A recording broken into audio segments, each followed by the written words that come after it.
4-20-27 मान महल्ला पंजवा।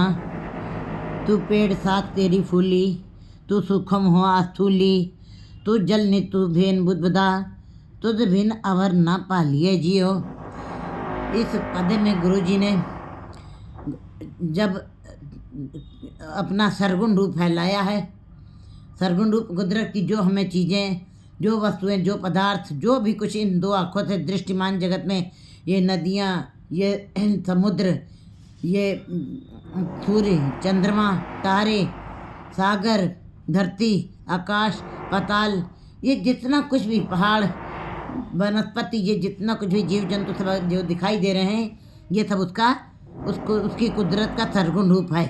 लेकिन जब परमात्मा अभी सरगुण रूप में नहीं आया, उस समय भी उसका स्वरूप था। ये नहीं कि वो सरगुण रूप में ही विद्यमान है, उसकी शक्ति हमें इस कुदरत में ही केवल दिखाई दे रही नहीं। गुरुजी बता रहे हैं कि जब कुछ भी नहीं था, अरबन नरबत धुंधुकारा, 36 युग कियो गुबारा, तब 36 युग तक गुबार ही गुबार था, कुछ भी नहीं था, बिल्कुल धुंध ही धुंध थी, और कोई भी किसी भी तरीके की उत्पत्ति अभी नहीं हुई थी। और ये अवस्था जो है, ये स्थिति 36 युग जितने समय होता है उतने समय तक ये धुंध बनी रही। अरबन नरबत धुंधुकारा 36 युग कियो गुबारा। लेकिन फिर जब परमात्मा ने अपनी ये सृष्टि बनाई, जब उसका निर्गुण रूप था, तभी भी वही उसी की शक्ति काम कर रही थी, उसकी अपनी स्थिति थी। वो किस रूप में बैठा था?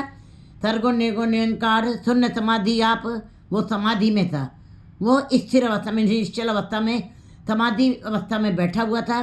शून्य समाधि आप समाधि लगा के बैठा था। आपन किया नानका आप ही फिर जा, फिर उसने अपनी मर्जी से मौज मस्ती में उसने अपनी सृष्टि की रचना की है। तू पेड़ साख तेरी फूली, हे परमात्मा, तू तू वृक्ष है। ये ब्रह्मांड पूरा तुम्हारा बनाया हुआ ये वृक्ष है, और ये संसार के जीव जो हैं उसकी शाखाएं फैली हुई, शाखाएं जो हैं, फल फूल पत्ते, ये सब सृष्टि, ये सब तुम्हारे बनाए हुए संसार की, ब्रह्मांड की, तुमने जो संसार रूपी पेड़ बनाया, उसकी शाखाएं ये जीव जंतु हैं, जितना भी पसारा दिखाई दे रहा है। और बाकी पेड़ के रूप में, वृक्ष के रूप में तू ही फैला हुआ है। तू सूक्ष्म हो स्थूली, जब तुम सूक्ष्म से स्थूल बने हो, सूक्ष्म रूप तुम्हारा निर्गुण रूप था, अमूर्त रूप था, फिर भी तुम थे सूक्ष्म रूप में, समाधिस्थ थे। लेकिन जब तुमने उसको स्थूल बनाया है, फैलाया है, उसका विस्तार किया है, तब कहते गुरुजी, जब उसने विस्तार किया, जे आप रचो परपंचकार, ते गुण में किनो विस्तार, पाप पुण्य तब ही कहावत, को नर को स्वर्ग बंछात, तब पाप पुण्य की कहानी बनी, तब काम क्रोध अहंकार की कहानी बनी, तब जीव जो है, जीवों ने जब जीव सृष्टि की उत्पत्ति हुई, तभी ये सारी बातें पैदा हुई। उसके पहले न पाप पुण्य था, क्योंकि तुम अपने आप ही बैठे हुए थे, समाधि में खुद बैठे हुए थे। पाप पुण्य तब वही कहावत, कहते पाप पुण्य की भावत, धर्म अधर्म की बात, और ये खेल की बात, संसारिक खेल जीव जंतुओं के पदार्थों की पकड़ की बात, ये सब तुम्हारी जब रचना हो गई है, कहते हैं अहंकार लोभ मोह का पसारा, ये तुम्हारा सब स्थूल रूप है, तब जीवों के अंदर ये सारी भाव पैदा हुए हैं। तो जब तुम सूक्ष्म से स्थूल रूप में आए हो, अपने निर्गुण से सरगुण रूप में जब तुम आए हो, तब तुमने ये सारी कुदरत बनाई अपनी, जो हमें अपनी इन आँखों से दिखाई दे रही है। तू जल निधि, हे परमात्मा, तू सागर है, जल का सागर है, और तू फेन बुधबुदा, तू ही फेन है, बुधबुदा तुझ बिन अवर न पालिए जियो। और ये जीव जंतु जो हैं, ये जितने भी, ये सब तुम्हारे उसके अंदर से उठने वाले बुलबुले हैं, उसके अंदर से उठने वाले बुलबुले हैं, तुझ बिन अवर न पालिए जियो। तुम्हारे अलावा किसकी तरफ देखा जाए, तुम ही ने ये सब पसारा फैलाया है, और अन्यत्र कोई दूसरा नहीं है। तू सूत मणियाँ पीतू हैं, किस प्रकार है परमात्मा तू फैला है संसार में, जैसे कि सूत के अंदर मोती पिरो दिए जाते हैं। सूत एक ही है, सहस्त्र मणि, हजारों हजारों उसके ऊपर मोती पिरो दिए गए हैं। इसी प्रकार हे परमात्मा, तुमने अपने हुक्म के धागे के अंदर सारे जीव जंतुओं को मोती के रूप में पिरो के रख दिया है और माला बन गई उसकी। तू सूत तू ही है और मणियाँ भी तू हैं। कहते फिर अगर जो देखा जाए तुम्हारा सूत रूप जो है तुम्हारा ये सूक्ष्म रूप है और मणियाँ माने फैला हुआ रूप, मोती के रूप में तुम, मोती के रूप में भी तुम्हारा ही रूप है। तारे ये जितने जीव जंतु, पहाड़, आकाश, पाताल, धरती, सूर्य, आकाश, ये सब तुम्हारे ही रूप हैं।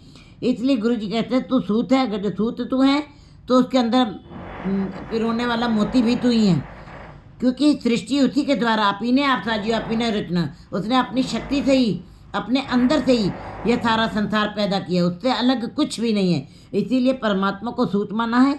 और मणि मोती भी जो सृष्टि की उत्पत्ति हुई सरगुण रूपी उसका ही है। ये जो जितना हम अपनी आंखों से फैलाव देख रहे हैं ये सब परमात्मा का स्थूल रूप है।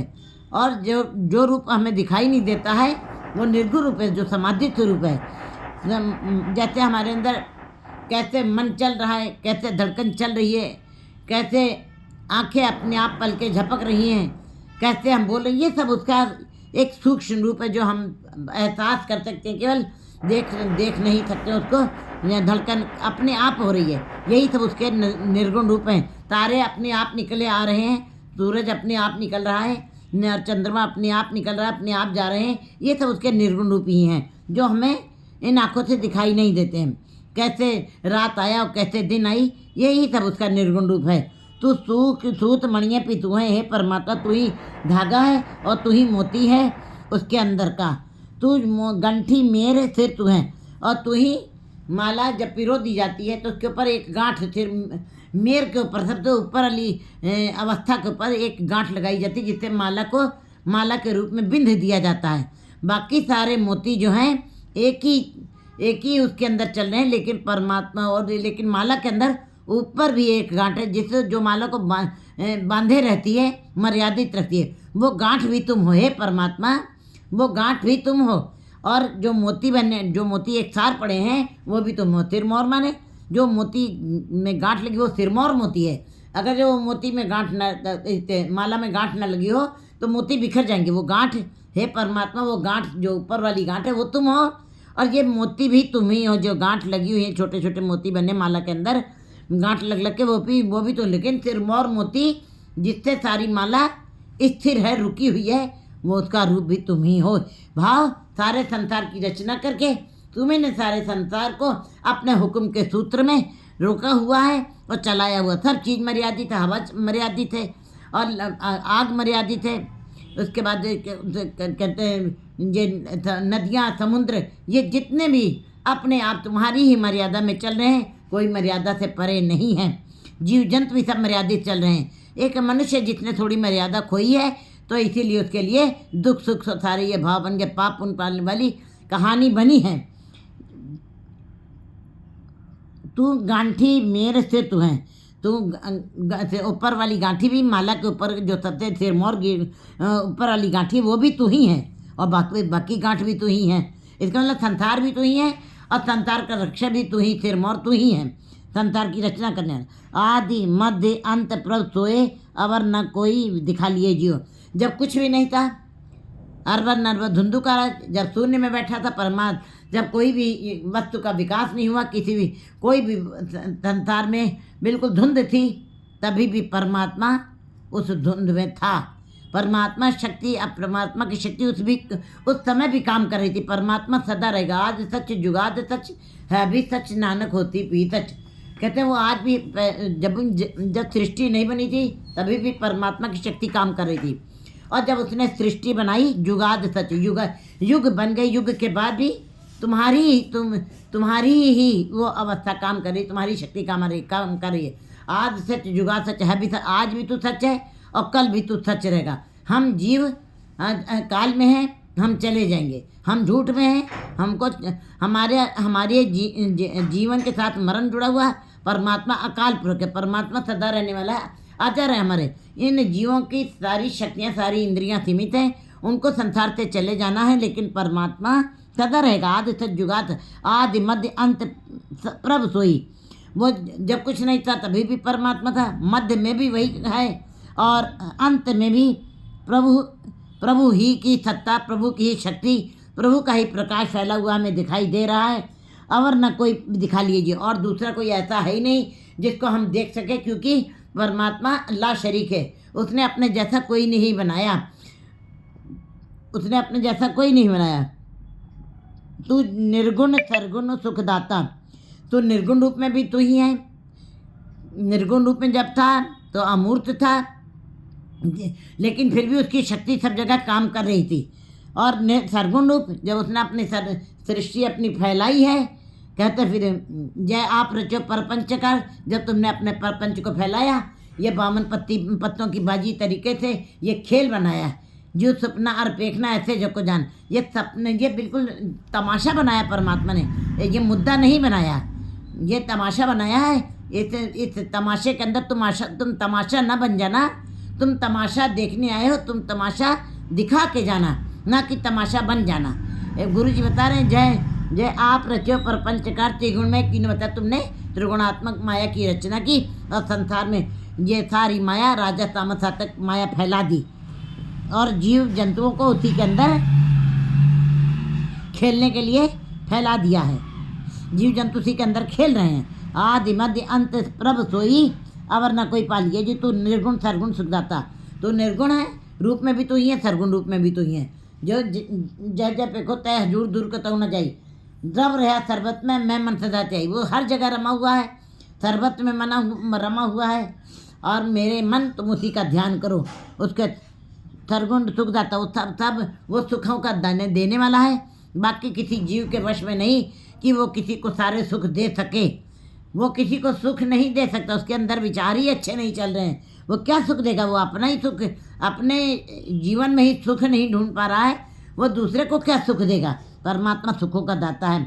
तू निर्वाण रसिया रंग राता, तू निर्वाण है, तेरे ऊपर कोई असर नहीं। तू सब के अंदर, कहते सारे जीवों के अंदर तू ही भोग रहा है, सारे जीवों के अंदर तू ही मान रहा है, आनंद मान रहा है, सबके अंदर तू ही भोग रहा है। रसिया बन के तू सबके अंदर भोग कर रहा है। रंग राता, और अपने रंग में रता हुआ है। अपने कर्तव्य आप पे जाने, तू अपने कर्तव्य, अपने खेल, अपने तमाशे तू खुद ही जान सकता है, कोई दूसरा नहीं। अपने कर्तव्य आप पे जाने, कहते हैं वो परमात्मा सारे अपने खेल स्वयं जानता है, कोई दूसरा नहीं जान सकता।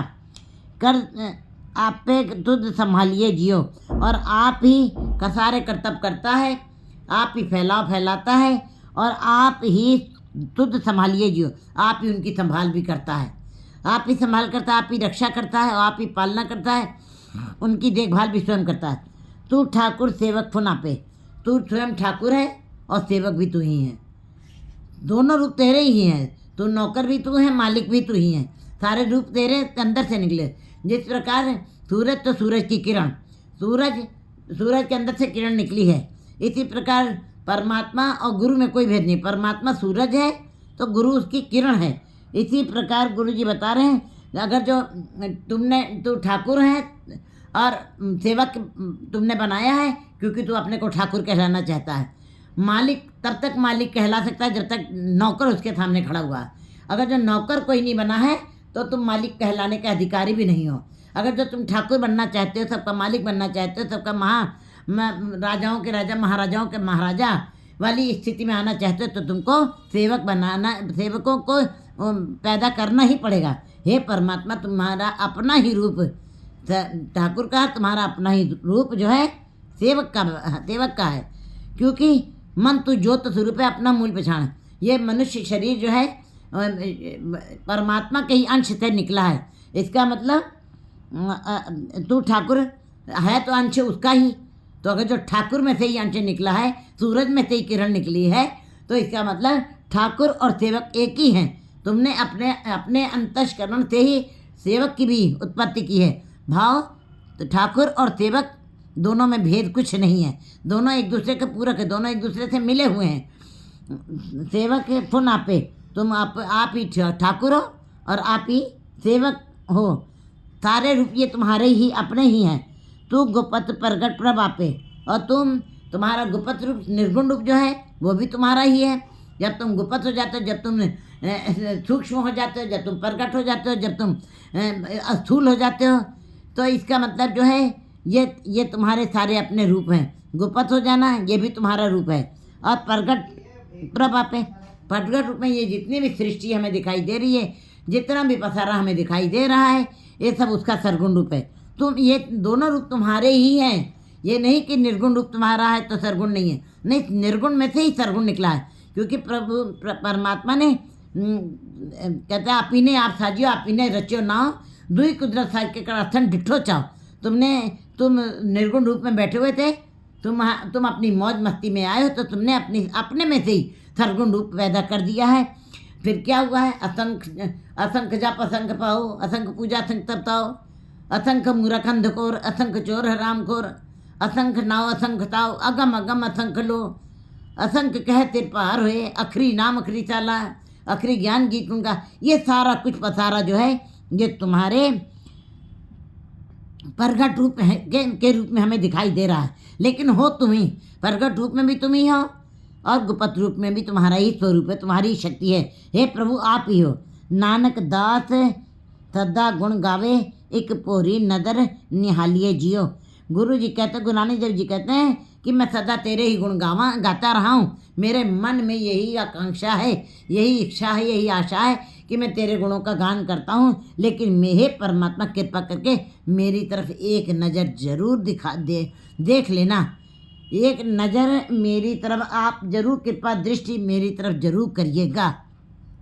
4/21/28।